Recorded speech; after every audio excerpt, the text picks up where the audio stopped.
If you think bald eagles are majestic critters, think again. Phil Lindeman with Krystal, 93 News. First, life is about to get real busy for CDOT snowplow drivers, and officials are reminding backcountry skiers and snowboarders about parking on state highways. For starters, only park in clearly marked parking areas. Those are usually found at trailheads like the Mayflower Gulch parking area or the summit of mountain passes like Loveland Pass.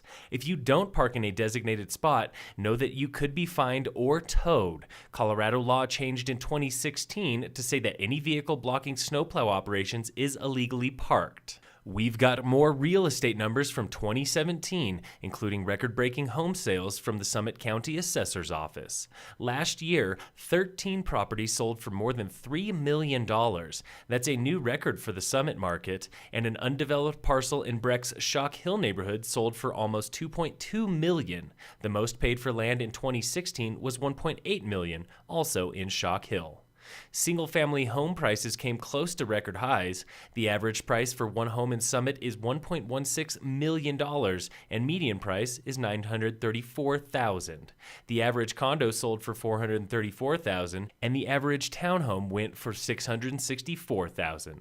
The Summit Assessor's Office recorded 1,745 sales last year. That doesn't include all of December. North Korea is sending athletes to the Winter Games this year. Earlier today, North Korea's Kim Jong-un met with officials from bitter enemies in South Korea. The two states agreed to ease tensions before the Winter Olympics in February, and the Associated Press reports this could be the start of better relations between the North and South. It's the first official meeting between the two in 2 years. A North Korean official assured negotiators that the country's nuclear and ballistic missiles aren't aimed at South Korea or the Pyeongchang's games, they're aimed at the United States. When January arrives at tiny Unalaska Island in the Bering Sea, residents stay indoors. And it's not because of the cold. It's because of the hundreds of violent and aggressive bald eagles soaring overhead. This from National Geographic. The tiny fishing town of 4,400 in the Aleutian Islands is besieged by bald eagles every year. Locals call them by their other name, Dutch harbor pigeons, and the name fits. These bald eagles steal food from other birds and even people, and they'll peck at people's heads, sending locals to the hospital for stitches. In ski racing news, Michaela Schifrin is sitting in second place after the first run of an after-dark slalom in Flachau, Austria. Hometown heroine Bernadette Schild is in the lead by 0.4 seconds. The next heat starts at 12:45 Colorado time.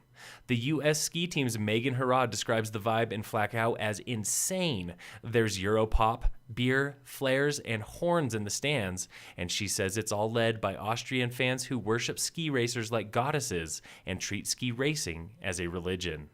The U.S. men's team travels to Switzerland this week for Alpine Combined practice. First race is Friday. In sports, the Nuggets and Avalanche both have the night off. And in local sports, the Summit High boys and girls basketball teams are in Gypsum today for Eagle Valley. The Summit High ice hockey team is at home tonight for Ralston Valley. This Wednesday, January 11th, is the Rocky Mountain Junior Hockey League All-Star Game. 7 Bolts players are on the ice for the very first League All-Star Game in Breck, including Tanner Calderola of Eagle, Luke Marsh of Dillon, Sean Costello of Breckenridge, and Declan Rooney of Vale. The All-Star Game is this Wednesday at 7 p.m. at Stephen C. West Ice Arena in Breckenridge. Cost is $5. Phil Lindeman with Krystal, 93 News.